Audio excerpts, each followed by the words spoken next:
Life has a way of teaching people lessons they never saw coming. My parents and brother learned theirs the hard way when they tried to steal my house. I'm Michael Chun, 35. And this is the story of how my family's greed led to their darkest days, literally. I always knew I was different from my younger brother Tommy. While he spent his college years partying and barely scraping by with C's, I was working 2 jobs while maintaining a 4.0 GPA in electrical engineering. Our parents, especially Mom, always made excuses for him. Tommy's just finding himself, she'd say, while my achievements were treated as expected. After graduating, I started at the bottom of Power Grid Solutions, our city's main electrical utility company. The work was grueling, but I loved every minute of it.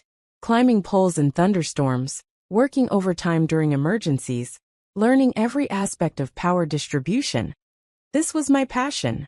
Meanwhile, Tommy drifted between jobs, always living at home, always being supported by our parents. He just needs time to figure things out, Dad would say, writing another check to cover Tommy's latest business venture. 10 years of dedication paid off when I became the youngest operations director in Power Grid's history. 2 years later, I was promoted to executive vice president, overseeing the entire grid system for our region. But I kept this promotion quiet from my family. They never showed interest in my career anyway.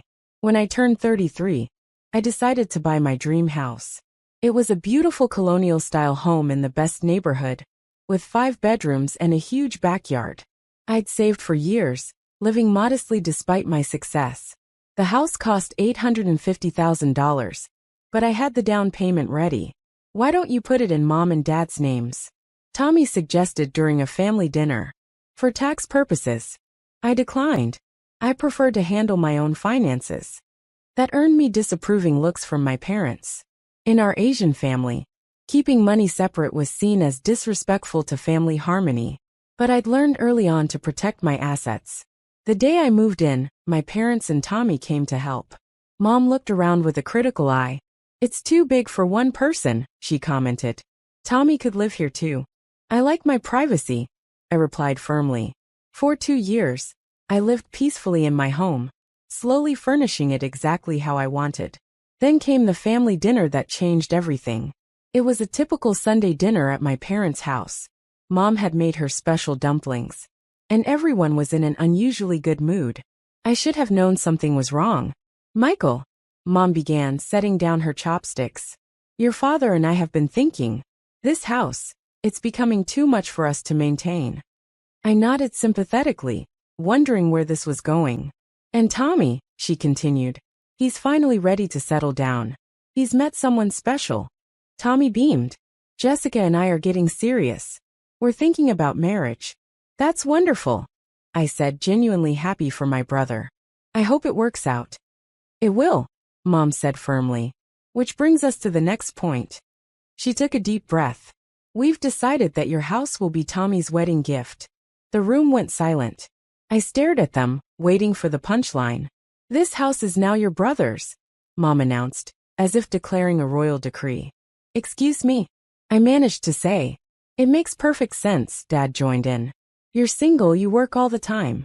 Tommy needs a proper home to start his family." "My house is not yours to give away," I said slowly, controlling my anger. "Don't be selfish," Mom snapped. "Family shares. Tommy needs it more than you." I looked at my brother, who couldn't meet my eyes. "And you're okay with this?" He shrugged. "Jessica loves the house. We've already planned where to put the nursery." My blood boiled.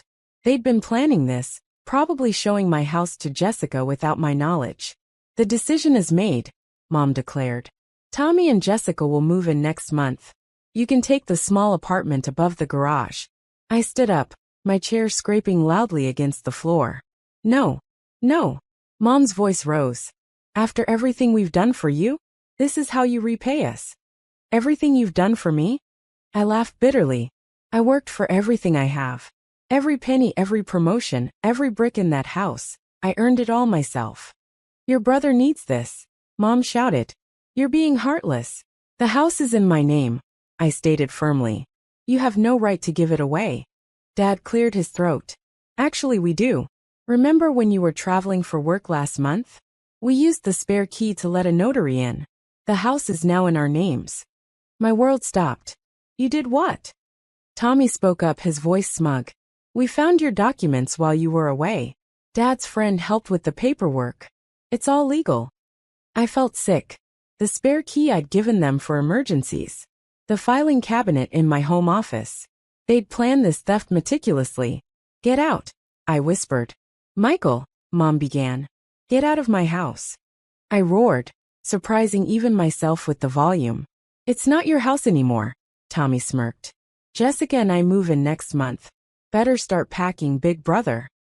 I left without another word, my mind already formulating a plan. They had no idea who they were dealing with. That night, I made some calls. Being executive VP of Power Grid had its perks, like access to every account in our system.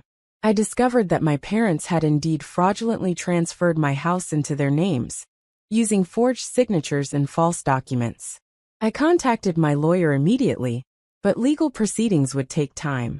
Tommy and Jessica were determined to move in on the 1st of the month, backed by our parents' assurances that everything was handled. The day of the move arrived. I watched from my car as Tommy and Jessica directed movers, carrying their furniture into my house. Mom and Dad were there too, beaming with pride, as if they were bestowing a rightful inheritance, rather than participating in theft. I waited until everything was moved in, until they were all inside, probably celebrating their victory. Then I picked up my phone. Control room? This is Michael Chen. Execute Operation Blackout. Within seconds, the entire neighborhood went dark, except for every house except mine. The smart grid system I'd helped design allowed for precise control over every connection. I walked up to my front door, using my key one last time. They were all standing in the dark, confused and angry. Power's out. Tommy stated the obvious. Really? I flicked on my phone's flashlight. I hadn't noticed. Call the power company, Mom demanded. I smiled. You mean Power Grid Solutions? Where I've been executive vice president for the past 3 years. The silence was deafening. Funny thing about smart grids, I continued casually. We can control power distribution down to individual houses now. Technology is amazing, isn't it? You can't do this, Dad sputtered. Actually, I can. And I have evidence of your fraud. The security cameras you didn't know about recorded everything. The forged documents, the illegal entry, all of it. You're bluffing, Tommy challenged. I pulled out my tablet, showing them the footage, their faces clearly visible, as they let the notary in. The documents being forged. Everything. The police are very interested in this footage, I mentioned. Fraud, forgery, conspiracy, serious charges. But I'm willing to make a deal. They waited, their faces illuminated by my flashlight. Return the house to my name immediately. Tommy and Jessica find somewhere else to live. And you all sign a legal document admitting to the fraud. Or what? Mom's voice was shaky. Or this house stays dark. Forever. Try selling a house with no power. Try living in it. And the police get the footage. You wouldn't, Dad began. Try me. Jessica spoke up for the first time. Tommy, this isn't worth it. We can find another house. My brother's face was a mask of fury. This isn't fair. Fair? I laughed. Like stealing my house was fair? The next hour was a flurry of activity. My lawyer arrived with papers. Under the beam of flashlights, my parents and Tommy signed everything, returning the house to my name and admitting to their fraud. Now what? Tommy asked bitterly as the movers started reloading their furniture. Now you leave. And remember, I control more than just this house's power. Push me again, and you might find your new home, wherever it is, experiencing similar problems. They left, their dreams of stealing my home crushed. Mom tried guilt-tripping one last time. How could you do this to family? Family doesn't steal from family, I replied, finally flicking the power back on. Enjoy the dark. The aftermath was predictably dramatic. Mom called daily, alternating between guilt trips and threats. Tommy and Jessica had to rent a small apartment, their dreams of a luxury home shattered. Dad tried to approach my bosses at Power Grid, only to discover that I was now on the board of directors. But the story doesn't end there. 3 months after the incident, I received an unexpected visitor at my office, Jessica, without Tommy. I left him, she announced without preamble. I'm sorry to hear that, I said, genuinely surprised. Don't be. After seeing how he and your parents operated, I couldn't be part of that family. The sense of entitlement, the willingness to steal from their own son, it was eye-opening. She paused, then continued.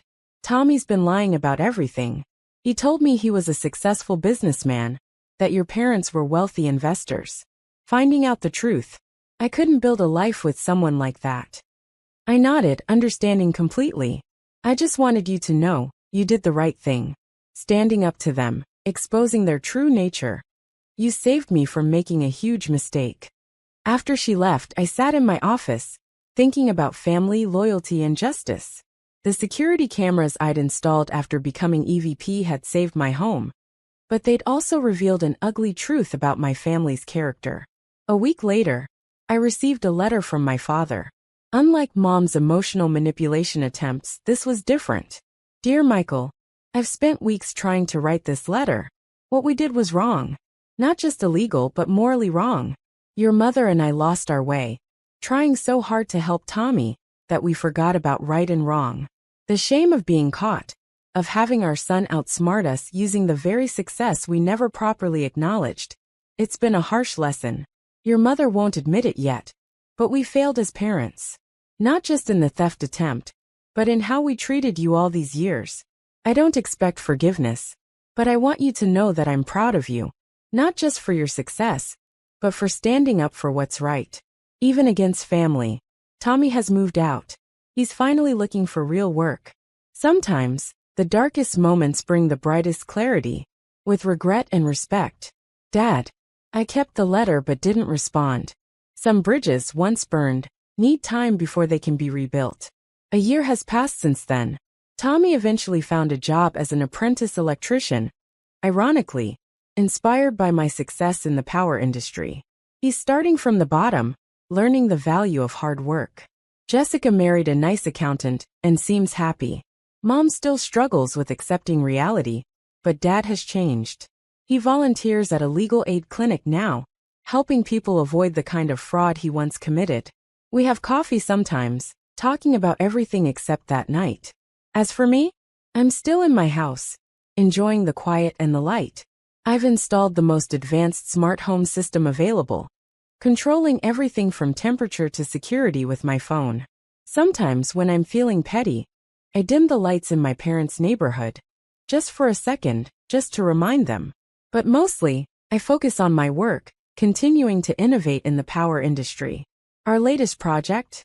A system that prevents unauthorized changes to power accounts without multiple verifications. I named it the Family Trust Protocol. A little inside joke that makes me smile every time I see it. The house that caused so much drama has become a symbol of something larger. The power of standing up for yourself, the importance of protecting what you've earned, and the bitter truth that sometimes the darkest moments in life come from the people who should bring the most light. I still have the security footage from that night, locked away in a safe. Not because I plan to use it, but as a reminder that sometimes the best revenge isn't about hatred or anger. Sometimes, it's about illuminating the truth and letting people sit in the darkness they created until they find their own way back to the light.